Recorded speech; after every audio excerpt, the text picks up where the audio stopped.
Hi everyone, today we're going to be learning about epistasis and how it affects phenotype. You might be wondering, what is epistasis? Epistasis is when different genotypes lead to the same phenotype. This is due to alleles at one locus completely masking alleles at another locus. Two important details to note about epistasis before we take a deeper dive is that interaction cannot be at one singular locus, but instead must be at different genes. Another thing is that epistasis can occur with interactions between more than two genes, but for our example, we're just going to be working with two genes. Before we get into crosses with epistasis, I think it's important to see crosses without first. Pictured here are two normal crosses. For today's example, we're going to be discussing unicorn mane color. As you can see here, we have three different colors: a white mane, a pink mane, and a purple mane. To have a white mane, the genotype of the animal must have two little a's. It does not matter if a big B is involved or not. If you have a little a, the unicorn is going to have a white mane. To get a pink mane, you must have a big A gene. Along with at least one big A gene, you must have two little b's to have a pink mane. Because to have a purple mane, you're going to have at least one big B. So to recap on how to achieve these three main colors, to have a white mane, the unicorn must have two little a genes.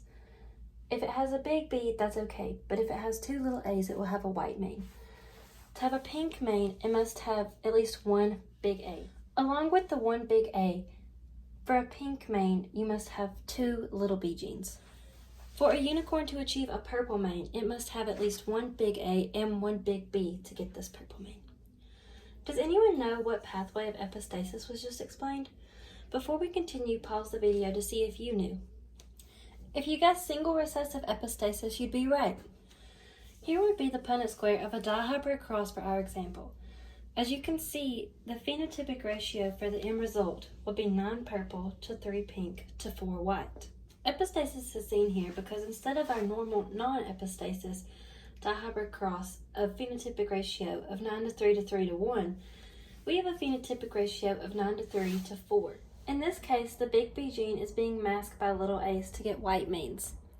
As you can see here, you must have little a's to achieve this white mane, but you can either have a big B or both little b's. As said earlier, more than one genotype creates one phenotype. With this same example of single recessive epistasis, if we were to cross a, big B with a, big B, little b, we would end with the offspring having two unicorns with purple manes and two unicorns with white manes. With this specific cross, we would have no pink manes because there would be no cross that would give us two little b's. So this specific cross will give a phenotypic ratio of 1 to 1 purple to white manes. I hope everyone really enjoyed my video and learned something new about epistasis.